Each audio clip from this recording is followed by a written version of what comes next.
They say family is everything, that blood is thicker than water, that no matter what happens, your family will always be there for you. That's a lie. I learned this the hard way. My name is Olivia, and for the last 10 years, I've been my family's personal bank. Not willingly, mind you. But when you grow up in a household where love is measured in financial favors and guilt is a currency, it's easy to fall into that role.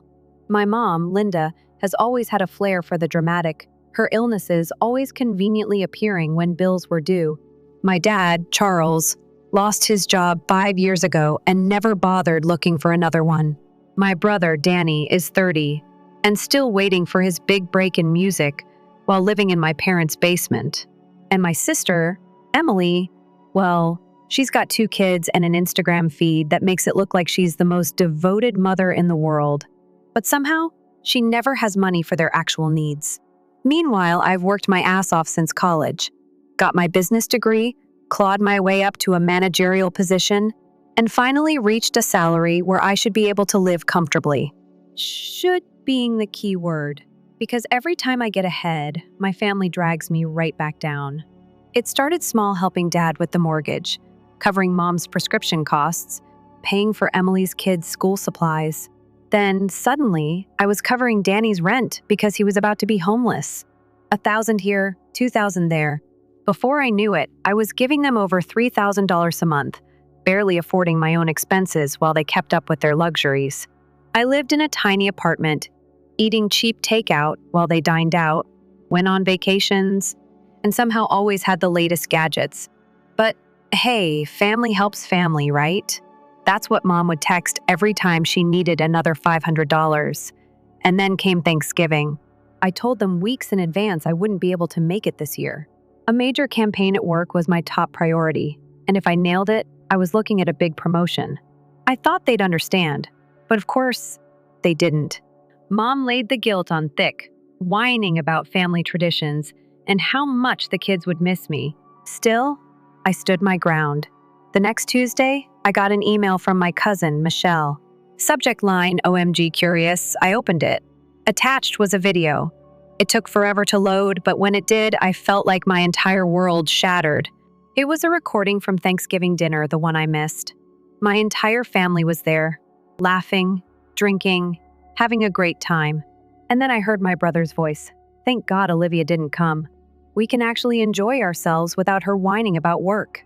Emily jumped in, laughing. Right? She acts like we care about her corporate bullshit. Then Mom, my own mother, raising her glass. Well, her bullshit job pays for all this, so I'll drink to that. And then Dad, slurring slightly, chuckled. Olivia, our personal ATM, always reliable, always available. Laughter, clinking glasses. Jokes about how I actually believed their stories. And then the bombshell. Danny smirked. Tell them about the boat, Dad. My stomach twisted as I watched my father grin like a child on Christmas morning. Got it docked at Uncle Roy's lake house. Olivia thinks I'm paying for my meds, but I'm making payments on a sweet little fishing boat instead. Mom giggled. Oh, and don't forget our cruise this winter. She thinks it's for my arthritis treatment. Emily smirked. The private tutors? Botox. The rent money? Gambling. And then, the final nail in the coffin, Michelle's voice in the background. You guys are terrible. What if Olivia finds out? Dad waved a hand dismissively. She won't. She's too busy working to notice.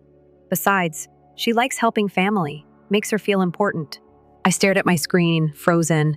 My family, my blood mocking me, laughing at me, deceiving me for years. Every cent I had given them, every sacrifice I made, was all a joke to them. Michelle's email was short. I'm so sorry. I meant to send this to my therapist. Please call me. Call her? I couldn't even breathe. I barely made it to the bathroom before I threw up. My hands trembled, my heart pounded in my ears. My mind replayed every time I struggled, every time I skipped a meal, put off buying something I needed, all so they could live comfortably. I went through the rest of my workday on autopilot. I smiled in meetings. I answered emails. I even presented a project. But inside, I was burning alive. That night, I sat in my tiny apartment, sipping a glass of cheap wine, staring at the wall. The sadness, the betrayal, the heartbreak, it all melted away, leaving something colder. Sharper. Rage. They wanted to treat me like an ATM? Fine. The account was closed. And shutting it down was just the beginning. The next morning, I woke up to 17 missed calls and 38 text messages. Mom, honey, the transfer is late. Everything okay? Dad, Olivia, I need my medication. Don't forget this month. Danny, yo, rent's due. Send it today. Emily, the kids' tutor payment is due tomorrow. Don't let them down. Not a single how are you or hope you're doing okay. Just their usual list of demands. I scrolled through our text history for the past 6 months. Every message was about money. Not one about me, my life, or even a basic check-in. Just withdrawal requests disguised as family concerns. I felt like a damn fool. So I called in sick to work first time in years and sat down with my bank statements. Seeing the numbers in black and white made me sick to my stomach. $1,500 a month to my parents for mortgage and medical expenses, aka Dad's boat payments, and Mom's luxury vacations. $800 a month to Danny for temporary rent assistance going on year 3. $950 a month to Emily for education needs, which apparently translated to Botox. And then the extras: sudden car repairs, last-minute school trips, broken appliances. Every month, another urgent $300 to $500 request, usually lining up with my payday. Grand total? Over $110,000 in 3 years. I felt like I was going to be sick all over again. I opened my banking app and, with shaking hands, canceled every single recurring transfer. No warnings, no explanations, just poof, gone. Then I blocked their numbers, deactivated my social media, and created a new email address. I wasn't just cutting them off financially, I was disappearing from their lives. By noon, my phone was vibrating nonstop with unknown numbers. I ignored every call. Then the voicemail started. Mom, sobbing, Olivia, I don't know what's going on, but this is unacceptable. Your father could have a heart attack without his medication. Is that what you want? Dad, irritated, I raised you better than this. You're acting selfish. Danny, pissed. You can't just cut me off like this. I'll lose my place. Are you seriously this heartless?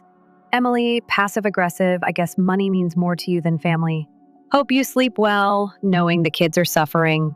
Funny how the tune changed so fast. Yesterday, I was the disposable ATM. Today, I was cruel and selfish for not paying their bills. I poured myself another cup of coffee and let them scream into the void. But something about Michelle's oops, wrong. Send excuse still didn't sit right with me. Why now? Why send the video now after years of silence? I started digging.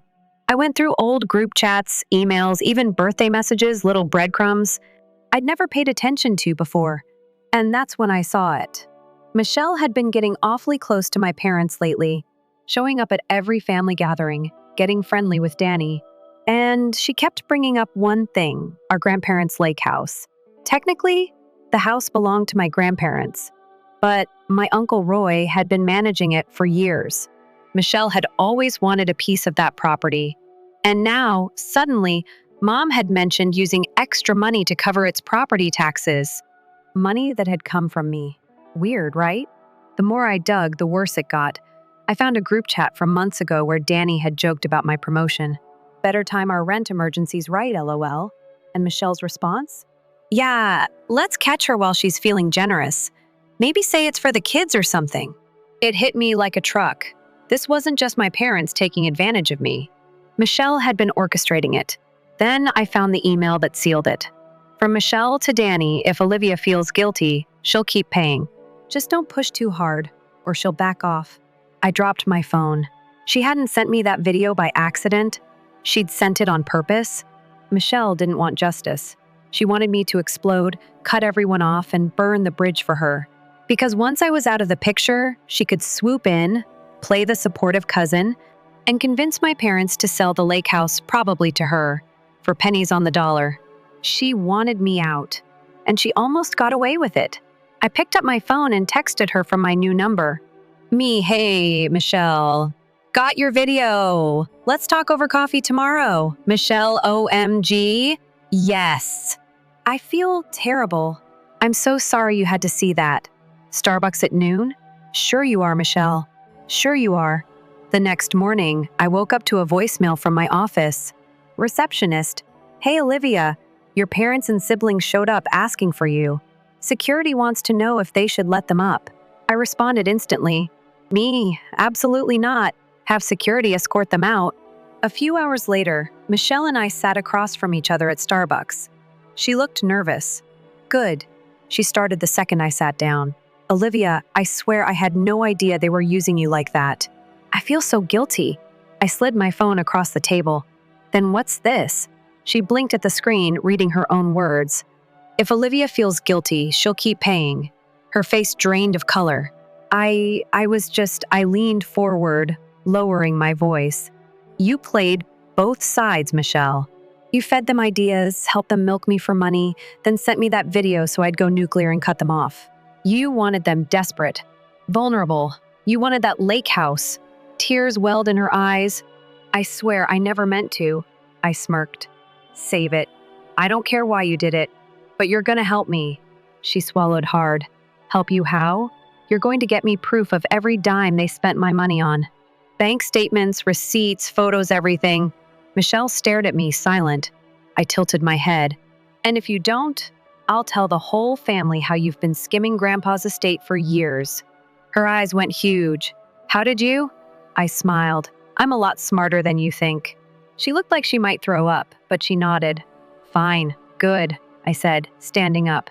Welcome to the club. As I walked out of Starbucks, my phone buzzed with another call from my parents. I didn't answer. The ATM was closed. But the revenge? That was just getting started. By the time I got home, Michelle had already sent a flurry of texts. Michelle, I don't know what you think you found, but I swear it's not what it looks like. Michelle, we're family, Olivia. I would never do that to you. Michelle, I'll get the bank statements, but you have to promise you won't tell anyone. I didn't respond. Let her sweat. Instead, I poured myself a drink and stared at my phone, watching more voicemails pile up from my parents, Danny and Emily. I didn't bother listening to them. I already knew what they'd say. How could you do this to us? We're your family. You're overreacting. Come on, Liv. Don't be like this. I went to bed with my phone on silent, knowing damn well the storm had only just begun. The next day, Michelle handed me a USB drive over coffee. She looked like she hadn't slept. It's all there, she mumbled, glancing around as if someone was watching. Bank statements, receipts, screenshots. I plugged it into my laptop as soon as I got home. And holy hell, it was worse than I imagined. My parents had been funneling my help into vacations, jewelry, and designer clothes. That mortgage assistance I had been paying, they had actually refinanced the house twice to take out more cash. Danny had used my rent money for online gambling, and Emily's supposed educational expenses for her kids had been funding her Botox and shopping sprees. There were zero medical expenses. Not a single receipt for prescriptions. Not even a bill for a doctor's visit. I felt like I was suffocating. Then I found the cruise itinerary. A luxury cruise, booked under my mother's name. First-class suite. A full 2 weeks, all expenses paid. I checked the dates. It was the same week she had called me sobbing, begging for money because she needed emergency arthritis treatment. Something inside me snapped. I had spent years scraping by, thinking I was keeping them afloat, sacrificing my time, my energy, my financial security, while they were living like royalty behind my back. I wasn't angry anymore. I was done. I sent an email to my financial advisor. Subject: immediate assistance needed body. I need to review my legal options regarding financial fraud and misuse of funds. I wanted every dime accounted for. Then I sent another email to Uncle Roy, subject: Lake House Inquiry Body. Hey, Uncle Roy, I heard some talk about changes with Grandma and Grandpa's lake house. Just wanted to check in. I didn't mention Michelle yet. I wanted to see what he knew. Within an hour, he called me. Hey, kiddo, what's this about the lake house? I leaned back in my chair. Mom mentioned something about property taxes being covered. Thought that was weird since Grandpa always handled that. Uncle Roy sighed. Your mom offered to help, but now she's trying to convince Grandma to sell it. She says it's too much work for the family. And who's supposed to buy it? He hesitated. Michelle's been sniffing around. She's been saying she couldn't take it off their hands and make sure it stays in the family. Bingo. I clenched my jaw. Thanks, Uncle Roy. I appreciate it. Wait, Olivia, is something going on?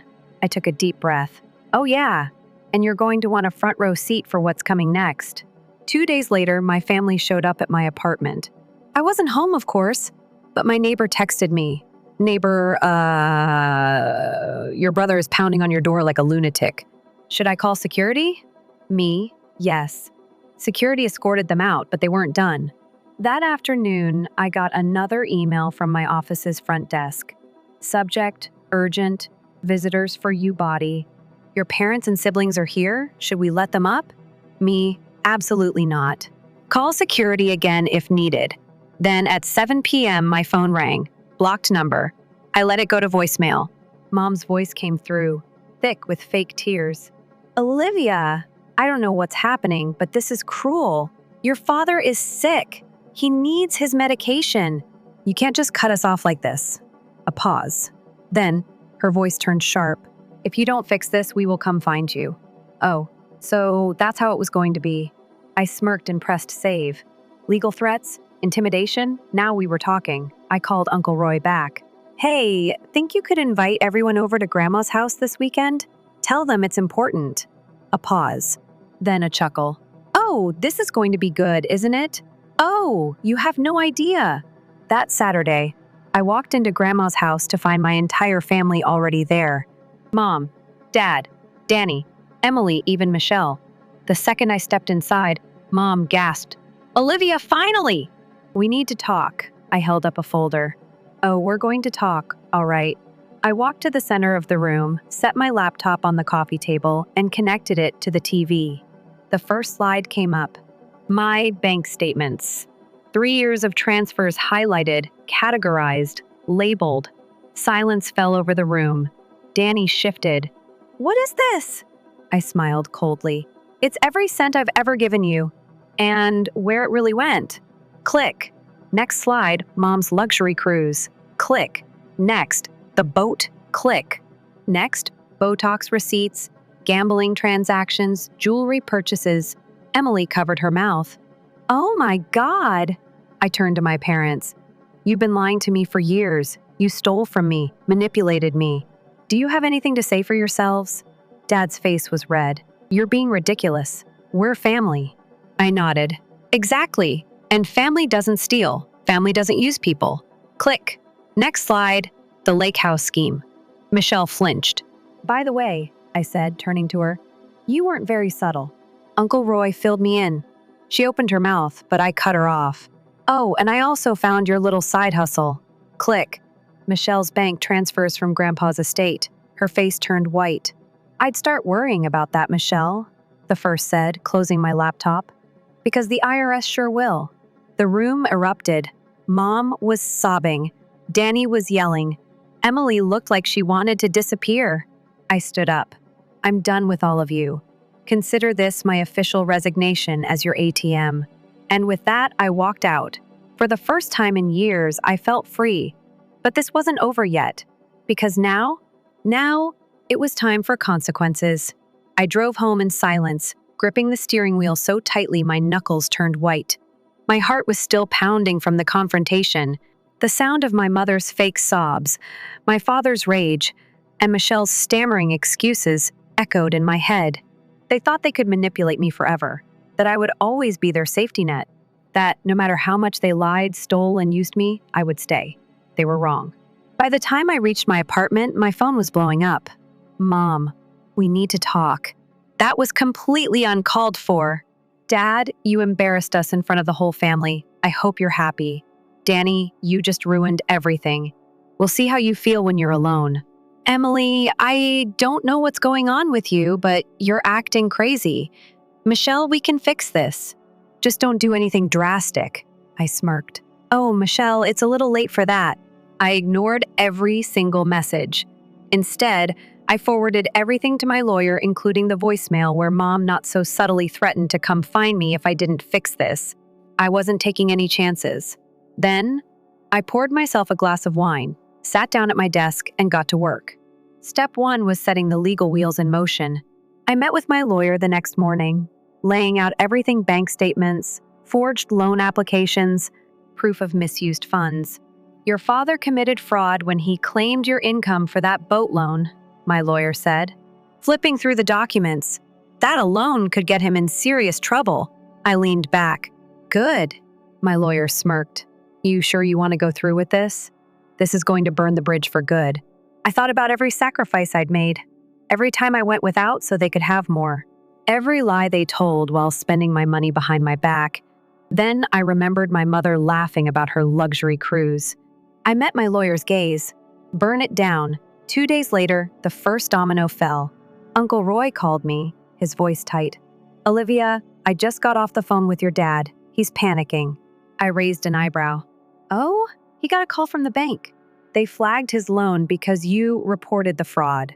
The investigation is officially open. I let out a slow breath. Good to know. And your mom? Uncle Roy sighed. She's trying to do damage control with the family, but it's not working. People are pissed. I smiled to myself. Let them be. I hung up and checked my email. Another message from my lawyer. Subject, IRS follow-up body. They're looking into your family's unreported income and misuse of funds. Will keep you posted. Perfect. That evening, I stopped by the grocery store, hoping for a quiet night. I should have known better. As I grabbed a carton of milk, I heard a familiar voice behind me. Olivia. I turned around to see Emily standing there, her 2 kids holding onto her coat. Her eyes were red, like she'd been crying. I crossed my arms. Emily, she swallowed hard. Can we talk? I glanced at her kids. They didn't deserve to be in the middle of this. I sighed. Fine. Outside. We stepped into the parking lot, away from the doors.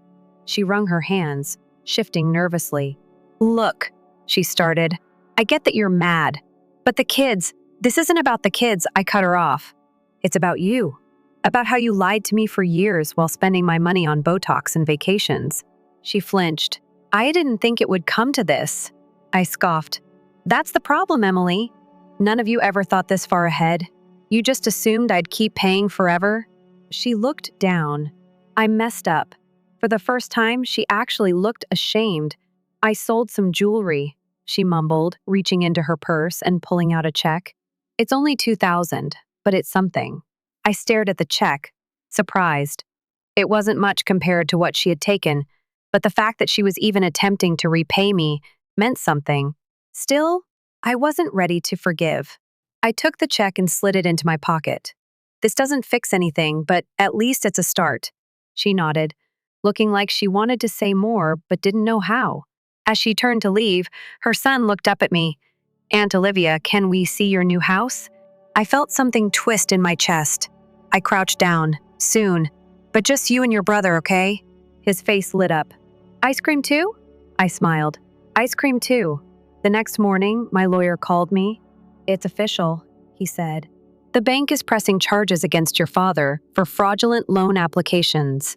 And the IRS? He chuckled. They're not happy. I sat down, letting the weight of his words sink in. It was really happening. Any word on Michelle? I asked. Oh, she's scrambling. Looks like the whole inheritance scheme is falling apart. She might take a deal to avoid prosecution. I smirked. Serves her right. That afternoon, I got one last email from my father. Subject, hope you're happy, body. You destroyed this family. I hope you can live with yourself. I stared at the screen, reading it twice. Then I deleted the email without responding. I hadn't destroyed the family. They had done that all by themselves. A week later, I signed the final papers on my new home. No one else's name on the mortgage. No one else's bills to pay. Just mine. As I stepped into my empty living room, I let out a deep breath. For the first time in years, I wasn't carrying anyone else's burdens. No more handouts. No more manipulation. No more being the family ATM. I was finally free. I woke up to silence. No missed calls. No guilt-ridden voicemails. No desperate text messages. For the first time in years, my phone wasn't a constant reminder of my family's demands. The weight that had sat on my chest for so long felt lighter. I made a cup of coffee, took a deep breath, and let myself enjoy the morning. No one could reach me, no one could drain me, and no one could guilt me into giving. But peace never lasts forever. By noon, I got an email from my lawyer. Subject: update on your parents' body. The fraud case is officially moving forward. The bank is pursuing charges against your father for misrepresentation on his loan application. Also, the IRS confirmed they are opening a case regarding unreported income. I exhaled slowly, my hands tightening around my phone.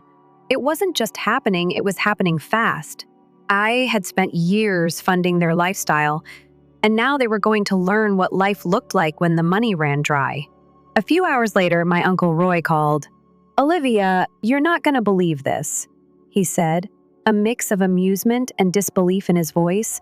"Try me," I replied, sitting down. "Your parents are freaking out. They called Grandma, trying to get her to bail them out." I rolled my eyes. "Of course they did." "She told them no," Uncle Roy continued, "and then she told them she was cutting them out of her will."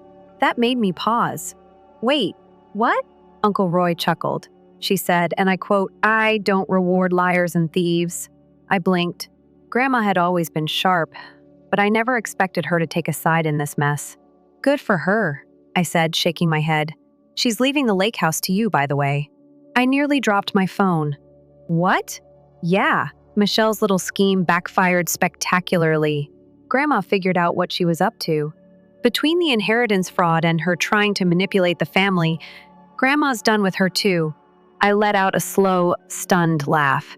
"So Michelle destroyed herself." "Pretty much," Uncle Roy agreed. "And your parents?" "Well, without you to pay their bills, things are going south fast." I wasn't surprised. They had spent years treating me like a bottomless bank account. Now, they had to face reality. That evening, I got a text from an unknown number. "Dad, I know we've had our differences, but we need to talk. Call me." I ignored it. Then another. "Mom, please, Olivia. Your father is sick. We just need a little help to get through this." Right. Because now that their lies had caught up with them, they suddenly needed me again. I deleted the messages without responding. A few days later, I found out that their house, the one I had been helping pay for all these years, was officially in foreclosure. Danny had been evicted. Emily had maxed out her credit cards and was struggling to keep up with bills. The empire of lies and manipulation had finally collapsed. A week after I moved into my new home, I was coming back from the grocery store when I saw a figure standing outside my building. "Danny," I sighed, setting my bags down in the car. "What do you want?" He looked awful. Dark circles under his eyes, clothes wrinkled, a nervous energy about him. "I just need to talk," he muttered. I crossed my arms. "Go ahead." He hesitated. "Look, I know I messed up." He swallowed hard. "I screwed everything up. I need help." I stared at him. "Help?" He nodded quickly. "I have nowhere to go. I just need a loan to get back on my feet." "I swear I'll pay you back this time." I almost laughed. This time. Like I hadn't heard that 100 times before. "No," I said simply. His face twisted. "Olivia, come on. I'm your brother." I tilted my head. "Am I your sister, Danny? Or just a walking ATM?" His mouth opened, then shut. He knew the answer. I sighed. "I hope you figure things out, but I'm not your solution anymore." Tears filled his eyes, but I didn't waver. I picked up my groceries, stepped past him, and walked into my building. I didn't look back. No more guilt, no more manipulation, just me. And I wasn't looking back. The silence in my life wasn't just peaceful, it was liberating. No more constant demands. No more fabricated emergencies. No more wondering if my family actually cared about me or just what I could give them. I finally had my own space, my own time, my own money, and I was never going back. Of course, my family didn't go down without a fight. A week after Danny ambushed me outside my building, I got another blocked call. This time I answered. "Olivia?" My mother's voice came through, sharp and tired. "We need to talk." I leaned back in my chair, already unimpressed. "I doubt that." There was a long pause before she sighed. "Your father, he's not doing well." I rolled my eyes. "Right. Like how he needed medication while secretly buying a boat?" Her voice hardened. "You don't understand." "No." I cut her off. "You don't understand. You stole from me. You lied to me. You mocked me while I worked myself to the bone to support you. And now, because you have nothing left, suddenly you remember I exist? Another long silence. Then her voice dropped to a whisper. We're losing everything, Olivia. I closed my eyes, but I felt nothing. No guilt, no sympathy, just exhaustion. I know, I said, my tone flat. And I don't care. Her breath hitched. You don't mean that. I do. She let out a choked sob. You're really cutting us out of your life? I sighed. You cut me out first. The moment you decided I was only good to you as a bank account, not a daughter. I'm just returning the favor. She started to say something else, but I hung up. That was the last time I spoke to my mother. Emily held out the longest. A few days after I ignored Mom's call, I got a text from her. Emily, I know you're done with Mom and Dad. I don't blame you. But the boys miss you. Please don't punish them for my mistakes. I stared at the message for a long time. The truth was, she wasn't wrong. Her kids weren't part of this. They hadn't lied to me, stolen from me, or treated me like an ATM. They were innocent. So I took a deep breath and responded, Me, I'm not punishing them. I just need space. When you're ready to be honest about everything, we can talk, she replied almost instantly. Emily, okay, I understand. And for the first time, I believed her. A month later, Uncle Roy sent me a picture. It was of Danny standing in line at a job fair. I stared at it for a long time. He had always sworn he'd never work a regular job, that he was too talented for that he would rather be homeless than work a 9-to-5. And yet, there he was. Reality had finally caught up to him. I didn't feel happy about it. Didn't feel sad either. It just was. He had choices. For years, he had chosen to take advantage of me. Now, he had to choose a different path. 3 months after everything fell apart, I got an unexpected call. Olivia, dear, Grandma said warmly. I have something for you. I raised an eyebrow. Oh? Your grandfather and I decided to transfer ownership of the lake house to you. I nearly dropped my phone. Wait, what? She chuckled. It's yours now, sweetheart. We want it to stay with someone who actually appreciates it. I swallowed hard. Grandma, I don't know what to say. You don't have to say anything, she said gently. Just promise me you'll enjoy it. For the first time in months, my eyes stung with emotion. I had spent so long feeling like an outsider in my own family. And now I was finally getting something just for me. I promise, I whispered. 6 months after I cut my family off, I stood on the dock of my own lake house, watching the water ripple under the morning sun. No more draining phone calls, no more forced sacrifices, no more being the family's lifeline. For the first time in my life, I was free. I heard laughter behind me and turned to see Emily's boys running toward me, holding fishing rods too big for their small hands. I knelt down. You two ready to catch some fish? They both grinned. Yes! Emily stood a few feet away, watching with a quiet smile. She had taken her time, but eventually she had owned up to everything. We weren't the same as before. We never would be. But we were something new, something real. As I took the boys' hands and led them to the edge of the dock, I let out a breath. I didn't even know I'd been holding. I had lost my family. But I had found something better. Myself. And that was worth everything. Story 2, My Sister Who Got Me Kicked Out at 17 is the title of this narrative. At Christmas dinner, they attempted to portray me as broke. She was unaware of my $7 million fortune. Her tantrum was invaluable. Hello, everyone. I'm a 32-year-old woman, and I suppose I'm at last ready to tell my tale. I'm not trying to win pity or anything, but reading this when I was 8 years old could make someone who is going through similar family BBS feel less alone. My entire existence altered. My sister Lily was born 2 months early at that time. While my Aunt Jenny remained with me, I recall waking up in the middle of the night to find my dad running out the door. Even though I was only a child, I could tell something was really wrong since everyone was stressing out over the baby. Naturally, Lily lived, but when they took her home, she was quite frail. Overnight, our home essentially became a miniature hospital. Everything was continually being cleaned by Mom, and the apartment always smelled like hand sanitizer and those medical wipes. The scariest thing, though, was how I abruptly started to threaten my own sister. Mom would become really upset if I made the slightest cough or sneeze. Did I just hear a cough, Sarah? She would inquire, staring at me as if I were a plague carrier. With Lily, we can't take any chances. Get your backpack ready. You're spending a few days at your grandmother's house. This was a regular occurrence. I spent so many nights at Aunt Jenny's or Grandma's that I had my own pajamas and toothbrush at both homes. I found it sort of cool at first, like little getaways where I could have dinner of ice cream, occasionally, but eventually, even my 8-year-old brain understood what was going on. Lily was taking precedence over me, and I was being forced out of my own house. I clearly recall sobbing one night while sitting in Grandma's guest room because I was so ready to sleep in my own bed. You know, I missed having a nightlight, my stuffed animals, and the sense of solitude. As I grew older, I made every effort to attract my parents' attention. I put a lot of effort into my studies and received straight A's. I won the 5th grade district science fair with my research about plant development and various light kinds after staying up late studying. My parents hardly notice it, so I was thrilled to show them. Furthermore, I don't even hold Lily responsible for any of this. Back then, she was a baby, a little child. She wasn't to blame. However, the pattern only became more unpleasant and apparent as the years passed. I was begging for any morsel of attention by middle school. I presented it to my dad after I aced a challenging math test, and the teacher even noted that I had extraordinary skill, hoping for some attention. "Math comes easily to you," he remarked, not even looking at it. "You need to be receiving flawless grades."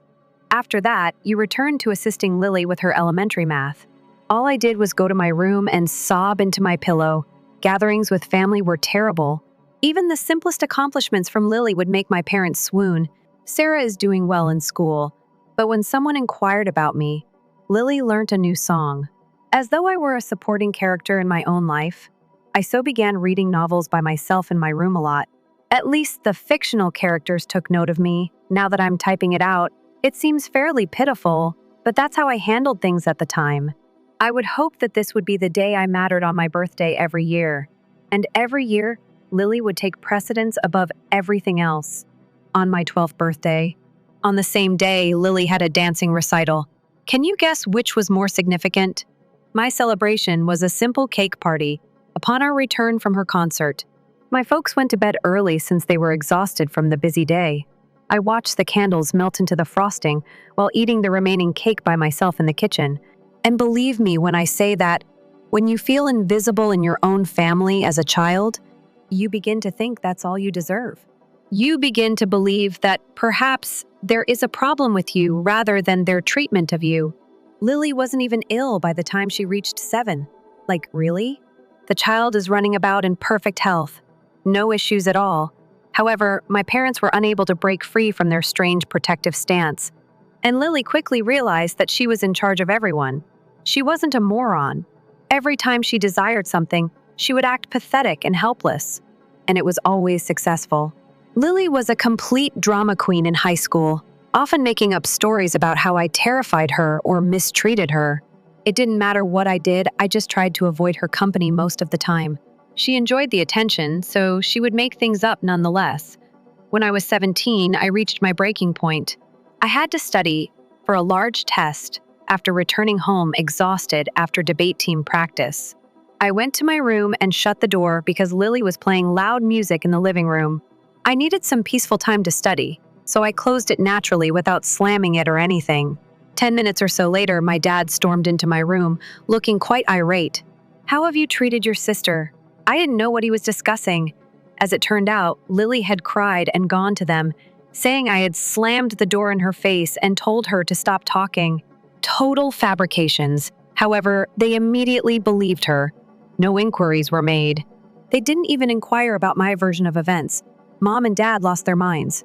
Dad yelled at me about how I was becoming too hostile and violent with my little Lily. Mom pretended that I posed a threat, claiming that my tantrums had been accumulating for months and that she was truly worried about Lily's safety. Fits? At home, I seldom spoke anymore. However, Lily had been sowing seeds for weeks, manipulating minor details to cast me in a negative light, such as saying that I was often in a foul mood or that I gave her shady looks. I couldn't be heard. I made an effort to clarify, but it was ineffective. Lily was standing in the corridor, crossed arms. That little smile for me alone. She was well aware of her actions. Dad's face was flushed. Your animosity for Lily is unmanageable. Anger? I shut my damn door. I lost my temper, that's all. But you believe her, of course. You always do. This is not the kind of thing she would lie about, sharply Mom remarked. I gave a chilly laugh. She is always lying. But you can't see it because you're blind. For years, she has been playing you. You just don't care because you're so anxious to have your ideal little princess. Dad's mouth tightened. Take a look. No, you view it, I returned fire. For me, that was the last straw. It's quite obvious who you genuinely care about. It's her. She always is. Tomorrow, I might not be here, and you wouldn't realize until it caused Lily inconvenience. While Mom winced, Dad's face contorted in anger. That's sufficient. I wasn't finished. You are pitiful. The words burned in my throat as I spit. What's true doesn't matter to you. All you want is for things to be simple. I've had enough of you acting like you're not weak after you let her walk all over you. For being duped. There was a deep hush after that. Dad's expression grew glum. He tightened his hands at his sides. Leave. Low and risky, he said. Leave my house. I blinked, momentarily paralyzed. Are you serious? You are no longer welcome here. He gestured toward the door. Proceed. Dad booted me out when I was 17. I had little time for thinking, much less determining my destination. I left the majority of my belongings behind and crammed all I could into my sports bag and school backpack. Books, pictures, everything. I considered visiting my grandmother, but it didn't seem feasible. Despite her constant kindness, she never rebelled against my parents. It seemed more like being stowed away than welcomed each time I spent time there as a child. I had no intention of showing up just to be instructed to make amends with my parents or sent back. That night, I slept in my old Toyota, which was parked in a grocery store lot corner. I waited for them to call and tell me it was an error so I could go home till 3 in the morning. The phone never rang. I ended up living in my car for over 4 months after that first night. Every night, I would park in different locations behind shops and in peaceful areas, anywhere that wouldn't draw attention. After gym class, I took a shower at school and worked on my schoolwork in the library until it closed. When it was sunny, I dried my clothing on the dashboard of my car after washing them in public restroom sinks. The fact that this occurred throughout the cold months of January through April was the hardest. Extremely chilly. My Toyota's heater hardly functioned. I would use these inexpensive blankets that I purchased from Dollar Tree to sleep in all of my clothing. Still, I would see my breath in the car and wake up shivering.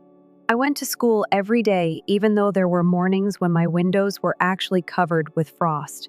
I never skipped a lesson, maintained my academic standing. I was resolved not to allow them to destroy my future either. I never received a call from my folks asking how I was doing, not throughout those months. Even though I was absolutely freezing to death in a car someplace, they didn't give a damn. In the meantime, I discovered on social media that they had already furnished my bedroom with a new desk and art materials for Lily to use as a hobby room. Shared images of it on Facebook as if I didn't exist. I made an effort to conceal the fact that I was homeless, although it's quite difficult to do so. Despite my best efforts to wash them, my garments began to smell. I never slept well, therefore I was constantly exhausted. I slept off in English class one day, and my instructor stayed behind to find out what was wrong. I started bawling right then and there, simply couldn't contain it any longer. They discovered that I had been living in my car for over 4 months when she phoned the school counselor. I was able to enter a youth shelter with the counselor's assistance. It wasn't very good. There were stringent restrictions about when you had to be in and out, and it was noisy and rather harsh. At least the temperature inside wasn't cold. At least there was a laundry room and actual showers. Up until my high school graduation, I resided in that shelter. In spite of everything, I kept my GPA at 4.0. I even received the title of valedictorian. My relatives did not attend the ceremony. I spoke to a group of parents and strangers about tenacity and conquering challenges without losing my cool. I saw all of these other children embracing their family, taking photos, and celebrating after the ceremony. I simply returned to the shelter by myself. To be honest, receiving my admission letter to college was the happiest day of my life till that point. Tuition and dorm accommodations are covered by a full scholarship to State University. When I opened the shelter, I practically sat down on the floor and started crying. I was teased by some of the other shelter children for sobbing over a letter, but I didn't mind. My ticket out was this: everything the first owned fit into 2 trash bags when I went into the dormitories that August. After looking at my belongings, my roommate Jessica said, "That's all you brought?"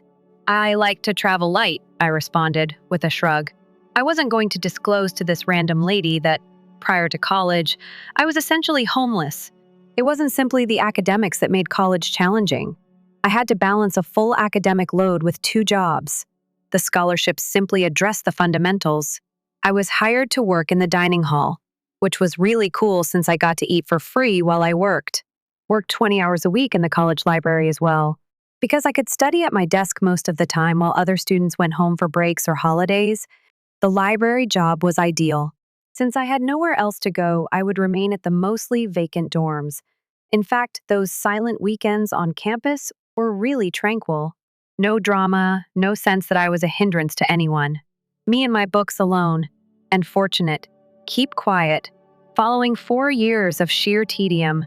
After earning my business degree, I was hired by Davis Company as an entry-level manager.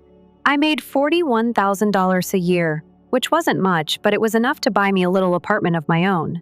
By most measures, the first flat was undoubtedly a terrible shithole. However, it seemed like an incredibly luxurious hotel after staying in a shelter vehicle. I recall thinking, no one can kick me out of here, as I sat on my used futon that first night. I own this. Thus, I have a dull office job, living on a salary, like every other 20-something. I'm so bored one evening that I'm simply browsing Instagram when I come across this advertisement. Discover how to use your money to your advantage. Normally, I wouldn't pay attention to such things since they seem so fraudulent. However, something prompted me to pause and click on it. For me at the time, the $700 fee of this online investing course, taught by a lady named Rachel, was a significant sum. Like about all of my monthly food budget, however, it appeared to be genuine. I chose to give it a shot since she had solid credentials and positive ratings. To conserve money, I just ate peanut butter sandwiches and ramen for 2 months. My life was totally altered by that choice. After hearing Rachel's explanation of investing, everything that had before appeared confusing now made sense. I made a very tiny initial investment of $200 in a couple equities she suggested, then increased it over time as I grew more comfortable with it. I spent hours reading corporate reports and financial statements, watching YouTube lessons, and reading every book and article I could find because I was so determined to understand everything I could about the market. When I discovered a modest tech business that no one was talking about, it was my first major break. I invested $500, which was a significant risk for me at the time, did a ton of research, and genuinely believed in what they were doing. When they revealed a new product line, that investment increased to $4,200 in only 4 months. I then invested the majority of it in a biotech business that was testing a potential cancer therapy. Once more, it paid off handsomely. My money was tripled in around 6 months. The strange part was that I continued to use my day job as a disguise. I would be surreptitiously checking my investing app beneath the table while attending these mind-numbing sessions about quarterly targets or whatnot. I would be trying not to react as my boss babbled on about a 3% improvement in client retention. I discovered that one of my stocks had increased by 30% in a single day. I immediately invested every extra dime I earned. I never made any improvements to my life, continued to reside in the same little apartment. I continued to drive my old Toyota, which had more than 180,000 miles on it, still purchased clothing from secondhand shops. I think many at work assumed I was just bad with money. Sarah must have enormous college loan debt or something. However, maintaining secrecy was the most difficult aspect. I was terrified that someone would find out. If I started living better all of a sudden, I didn't want my coworkers to start to suspect me. I most certainly did not want my family to somehow learn about it through rumors. I kept my financial records hidden. I used a different email for each trading account, never discussed investing with anybody, and only looked at my portfolio when I was by myself. By the time I was 25, I was earning more money in a day from my investments than I did in a month at my day job. It seemed unreal. I discovered I had just surpassed the $1 million milestone as I was eating breakfast one random Tuesday morning and looked at my portfolio. My legs genuinely became weak, so I had to sit on the floor. An entire $1 million. Me? The girl who used to wash laundry by counting quarters while living in her vehicle. However, I told no one at all. Nobody was aware of it. I was afraid that Lily or my parents would want to be family again if they found out. Over the years, I had witnessed Lily's capacity for manipulation. If she knew I had money, I could only image the type of sobtale she would make up. I continued to lead this strange double life, mundane work where I feigned interest in little pay increases. I apologized to guests for my little abode. I watched my investment accounts rise by thousands of dollars every day while driving an old automobile that made embarrassing sounds. At night, I would occasionally sit in my apartment with my laptop open to my accounts, which displayed numbers that were absolutely implausible, and simply giggle at how ridiculous it all was. I would appear to be thrilled about a $600 yearly rise at work earlier that day, only to return home to discover that I had gained $20,000 in a single day, thanks to a wise investment decision. When my coworkers would gripe about their inability to pay for trips, I would respond, "Yeah, the times are hard." While having enough cash on hand to purchase the entire business structure, I would pretend that the $3.50 for tax and tip truly mattered to me when I went out with friends and we divided the check penny for cent. But I began to feel the weight of the secret.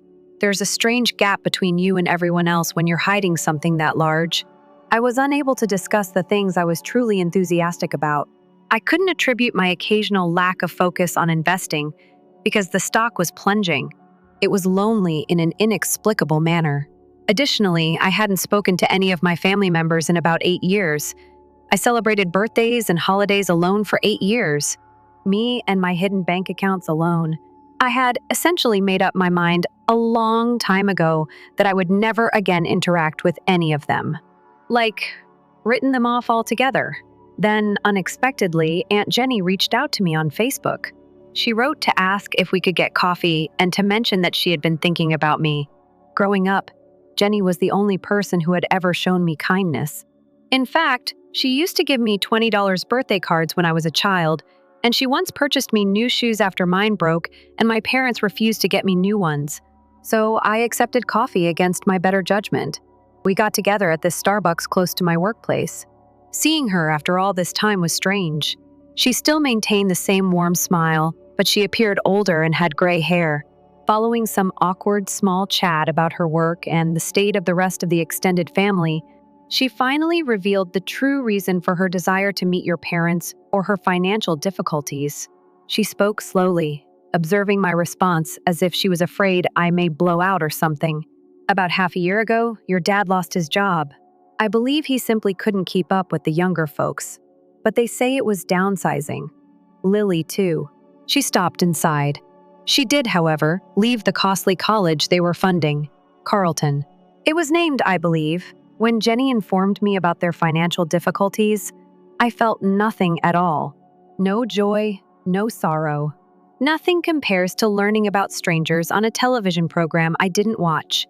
They have been inquiring about me recently, she remarked. I wondered how I knew. It was more like asking if I had any money they could borrow.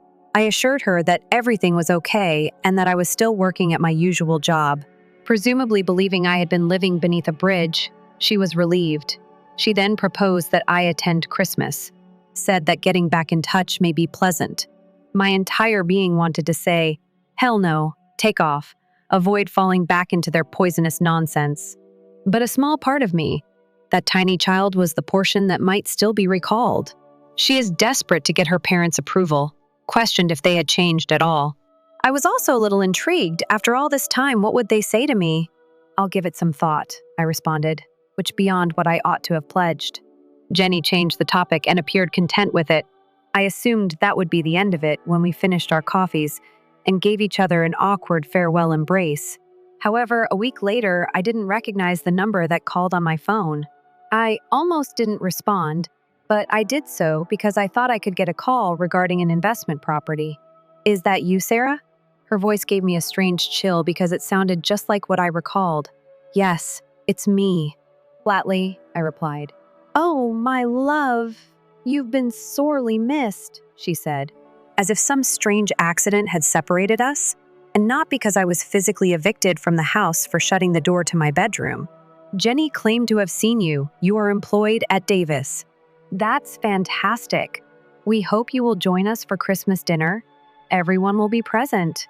I felt like throwing up at the phony joy in her voice. Mom, why now? I inquired icily. After all these years, why get in touch with me? Don't be like that, Sarah. Family is family. It's water under the bridge. Lily is always inquiring about you. What a blatant falsehood that was. It was nearly comical. Lily hadn't cared about me since we were young children. It's likely that she was just running out of people to cheat on after her college plans went awry. Does she? Not hiding, I said. How doubtful I was. Naturally, Sarah, she's grown up so much. Each of us has had time to think. Say that you will attend Christmas, please. For us all, it would mean a great deal. I consented against all reason and instincts for self-preservation. Perhaps the loneliness was speaking, that emptiness that never quite went away. Or perhaps all I wanted was some sort of resolution. Or wishing against all logic that they had changed. Or perhaps I simply wanted to stop feeling so empty. All right. I'll attend the Christmas meal. Oh, that's fantastic news. I'll prepare your preferred dessert. Is chocolate cake still something you enjoy? It nearly made me chuckle. Since I was around 10 years old, apple pie has been my favorite dessert. Even the most basic information about me was unknown to her. I answered, yes, chocolate cake is okay. There's no need correcting her. Feeling strange, I hung up. We're in a bit of a bind later, Sarah, honey. Trying to sound informal, Mom said. Lily's student loan mortgages and the mortgages underlying them. And there it was. The true cause of the family get-together. Not that we're sorry or that we miss you. As parents, we were awful. Just. We require funds. What is the amount? I inquired icily. We could get through this month on just $3,000, she remarked, attempting to sound both entitled and needy. As if I owed them. Naturally, we would reimburse you when your father secures a new job. I considered my investing account, which is currently valued at over $7 million. Those winters back, I considered freezing in my automobile. When I was actually homeless, I considered them converting my bedroom into Lily's hobby room. I felt like telling her to burn in hell. Another part, though, was curious to see how this would turn out. Would they be appreciative? Really? Would they finally think I was worth it? Or would they simply accept and ask for more? I said I could send $1,500. Right now, that's all I have to spare. An outright falsehood. Of course. However, I was curious to see how they would respond to receiving less than what they had requested. Despite her disappointment, she accepted. That would be useful. Thank you, Sarah. I told myself it was only an experiment to monitor them, so I set up a monthly transfer. To be honest, though, a shattered part of me still longed for them to see me at last, to treat me as though I mattered, and to be proud of me at last. The next day, the transfer was completed. Mom gave me a quick and somewhat chilly call to thank me. She seemed irritated that I hadn't given her the entire amount she requested. Dad never gave me a call to express gratitude. Lily texted me a couple times during the following several weeks. Extremely phony, extremely kind, and curious about my well-being. She claimed to have missed her big sister. I didn't say much. She never once expressed regret for helping to have me expelled. Never addressed the wounds from the past. Simply pretended that we were close friends who had fallen out of touch. Oh my God, did you hear her SMS one night? Did Dad's vehicle break down? Already, they are barely able to pay their expenses, and we are all under a lot of stress right now. To the face, the indication was as subtle as a brick. I didn't answer. I became increasingly nervous as Christmas drew nearer. What did I enter? Was I a fool? Was this a complex ruse to get more money from me? I was interested, but I nearly canceled a dozen times. When they saw that I wasn't the shattered, desperate girl they'd tossed aside, I wanted to see their expressions. I had a steady career and a home of my own. Without them, I was getting along just fine. At least that would be gratifying. I spent about 15 minutes sitting in my car outside my parents' house on Christmas Day, truly considering leaving. I eventually had myself get out and make my way to the door, even though my stomach was in knots. I nearly turned around and walked out 3 times while I was standing on their doorstep, but I rang the doorbell instead. Mom, appearing older but much the same, opened it. "Sarah, you arrived." She hugged me awkwardly, and I didn't embrace her back, simply stood still as she encircled me with her arms. There were several relatives in the home that I hardly recalled. Aunt Jenny smiled at me from the other side of the room. The others simply appeared uneasy, as if they were at a loss for words while speaking to me. I got strange, pathetic looks from some cousins I hadn't seen since I was a teenager, as if I were some kind of charity case they had to be kind to. Spread out on the couch, Lily was browsing through her phone. She had gained around 30 pounds since I last saw her, and she had the perpetually irritated look of someone who is accustomed to always getting what they want. Her eyes furrowed at the sight of me. "Look who it is, then! Still dressed in the same flimsy attire," she remarked, glancing at my attire. I was dressed in pants and a basic sweatshirt. It's not elegant, but it's also not rags. "It's good to see you, Lily," flatly, I replied. Dad leaned back in his chair and gave a curt nod. "According to your mother, you have been providing financial support for us. That's excellent." I simply nodded. I had no idea why they were being so kind. Yes, but for the past 3 months, I had been providing them $1,500 a month. I wanted to know whether it would affect our relationship in any way. This strange show was dinner. Mom pretended to serve me first while remarking on how great it was to have the entire family together once more. However, Lily was mentioned in every other phrase. Lily nearly completed her degree. She's simply taking a brief respite, you know. Lily has received many job offers. All she has to do is wait for the ideal moment. Every time money came up, I could see Lily eyeing me intently. For example, when Dad said their roof needed to be repaired, or when Lily's mother mentioned that she would need a new automobile for job interviews. She was observing my responses, most likely attempting to determine my precise financial situation. I simply nodded compassionately, as any regular person with a small salary would, keeping my face neutral. Mom brought out a chocolate dessert after supper.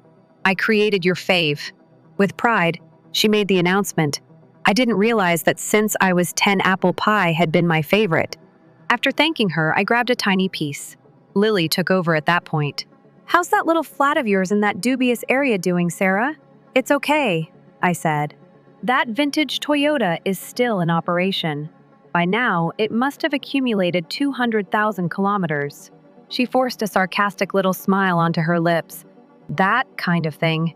It must be challenging. At your age, barely making ends meet," she added. "You're only a desk drone at the age of 32? I sensed the direction of this. Despite the fact that she was the one who left college and was living with our parents, she was attempting to humiliate me in front of the entire family in order to improve her own image. "I get by," I said plainly. There was no humor in her laughter. "Yeah, you're doing so well that you can only afford to give $1,500 a month to support Mom and Dad. Are you aware of how offensive that is? The amount they requested was $3,000. They want $3,000. Aunt Jenny attempted to step in. "That's not proper dinner talk, Lily. No, I'd want to know." Lily interrupted her. "Why is she being so frugal when our parents are having financial difficulties? We could lose this house when my college loans start to weigh heavily on me." Mom seemed uneasy. "Please, Lily. Sarah is doing her best to assist. But is she?" Lily said more loudly. "Take a look at her. Always on the cheap. Always on a tight budget with those cheap haircuts and secondhand clothing. Clearly, she's waiting for us. She's being self-centered, yet she could do more to help. It's pitiful. Lily, that's sufficient." But with little conviction, Dad added. However, Lily was suddenly having success. "Sarah, I am aware of how much you earn. Without a doubt, you can afford more than $1,500 a month. You're simply being self-centered." There was silence at the table. I understood that Lily had always planned this ambush. "Lily, how much do I make?" calmly I asked. "What? You claim to have researched me. Tell everyone how much I make, please." She stumbled a little and then got back on track. "Similar to $55,000 annually. This implies that you should have a lot of money left over to truly support your family after taxes and your inexpensive dwelling." Slowly, I nodded. "Math is interesting, it's not arithmetic." "It's true." She lost her temper. "You're waiting for us. While Mom and Dad could lose their house, they're probably saving for some dumb trip." Mom got right in. "We don't count on you to fix every issue we have, Sarah. However, if you could perhaps provide a bit more assistance," and there it was, the entire arrangement. Lily had persuaded them that I was being frugal by withholding funds that I might have readily provided. "What do you know?" I said, getting to my feet.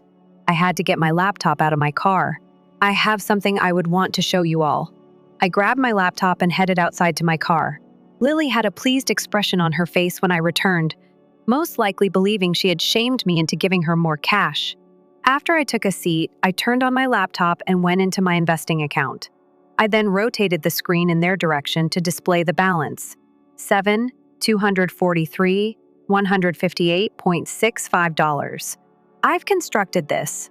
You all assumed that I was working at an office job to make ends meet. I've done this without any assistance from any of you. The quiet was overwhelming. Mom's face turned pale. Dad's jaw dropped. But Lily appeared to have been smacked.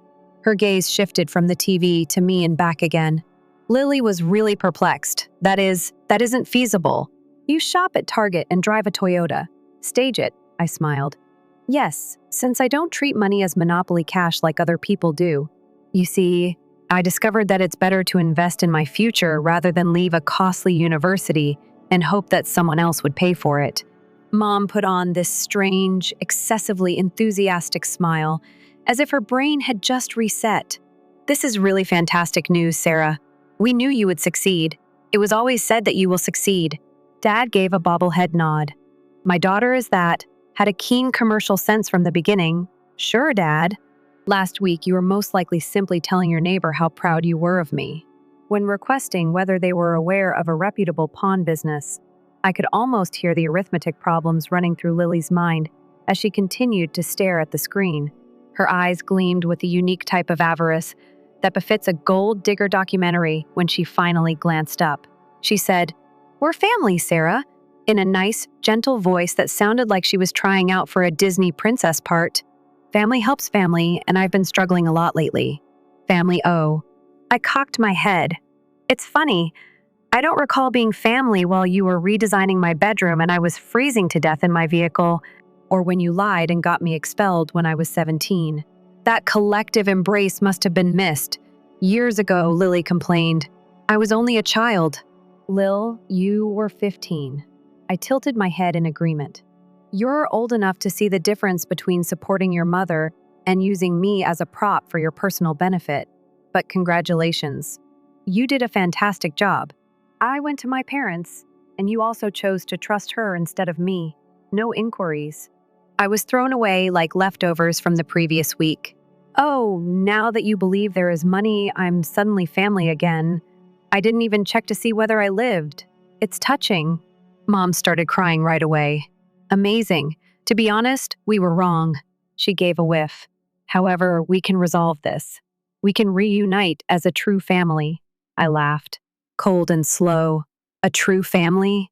"Yes, as nothing shouts love. For example, asking for money after 8 years and then coming up for show. After taking out my phone, I stopped the monthly transfer and launched my banking app. That's right. I'm sorry. You'll probably need to find someone else to take advantage of. I'm finished." My tolerance was outstripped by Lily's charming performance. "You are a self-centered jerk." I felt perplexed, as if I needed a moment to comprehend the audacity after everything we had done for you. All that you have done for me, such as ejecting me. Before my side of the bed was even cold, you transformed my bedroom into your painting studio. Or was it the years I lived off of instant noodles and library Wi-Fi, with no apologies and radio silence? She opened her lips to speak, but all that came out was a little spluttering that was about as much as I had anticipated. With a loud snap, I closed my laptop and got up. "I'm going. Don't give me a call. Please refrain from texting me. Actually, behave like I passed away. Everyone will find it easier. I was halfway to the door when my mother rushed over. As if she could literally drag me back into their web, her hand was grabbing for me. Hold on, Sarah. We are your parents. You owe us.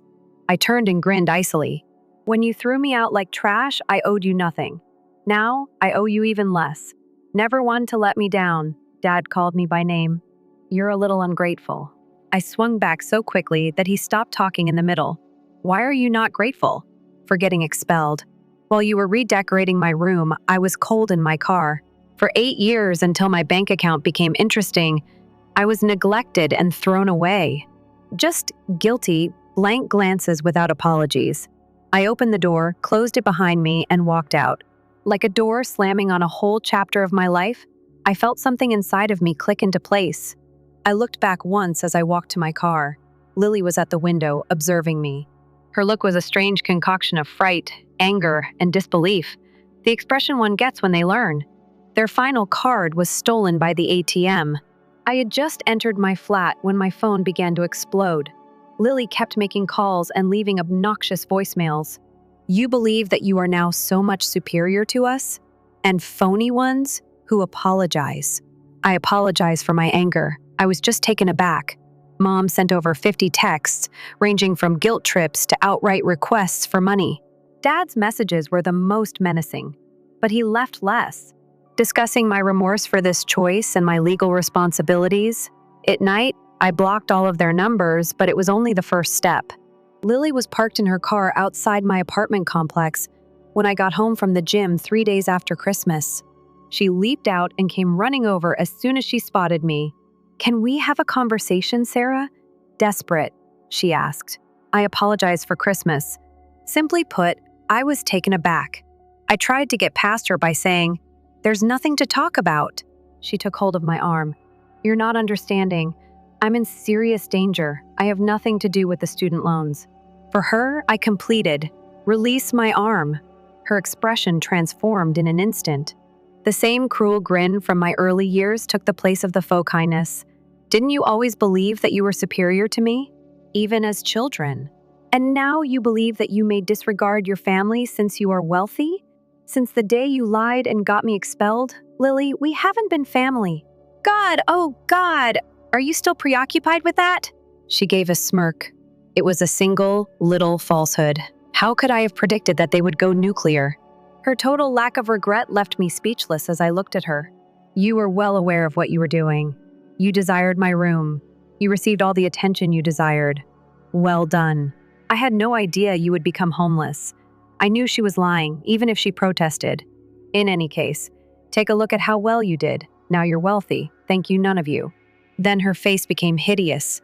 What do you know? Both parents are correct. You owe us. And we'll force you to assist us if you don't want to. Is that dangerous? It's a pledge. Dad is already speaking with attorneys. It is legally required of you to provide for your parents as they age. We refer to it as filial obligation. Check it out. In fact, I laughed. Advise Dad to avoid spending money on attorneys. Only in some states and under extremely particular conditions do those laws apply. And in this case, none of them apply. We'll investigate that. She lost her temper. You're a selfish bitch, and I'm telling everyone about it. Everyone will know, including our old pals and the entire family. Proceed. Tell them. I won't provide money to my violent parents, I responded quietly. Inform them that I will not support your dropout lifestyle. Look who is genuinely concerned. When she bounded away. However, their campaign continued. Mom made a passionate Facebook post about her daughter's agonizing decision to leave her suffering family. Dad really sought legal advice, playing the victim, but after learning that he had no legal right to my money, he resorted to threats, claiming that I would be reported to the IRS for concealing assets, which I wasn't. All of the money was legitimate and taxed. That was the last straw for me. I took a leave of absence from work, gave notice at my apartment, and began looking for a place to live in Colorado. I want emotional and physical separation. Discovered a cabin-style home close to a tiny Rockies town. Paid cash for it, packed only the essentials, and departed. I updated my phone number, send everything by email. The day I took off in my car, it was like my first deep breath in a long time, as if I had finally emerged from the shade that had been cast over me in Colorado. Life began to seem authentic once more. Knowing all too well what it was like to be young and homeless, I helped at a juvenile shelter. Alex and I met there. Be patient and kind. The complete antithesis of anybody I've known in the past. After 6 months of dating, I opened up to him about my family's chaos, my homelessness, and my covert investments. I was afraid he would see me in a new light, but that was all he said. Are you all right? It's not about the cash, it's not about the drama, only about me. A year later, in front of people who genuinely cared, we were married beside a lake close to our house. To assist children transitioning out of foster care, we established a foundation, ending the circle I was in. And it seemed like everything had gone full circle when our babies, who had been tossed around the system, entered our life. Yes, that's where I am at the moment. Let me know what you all think.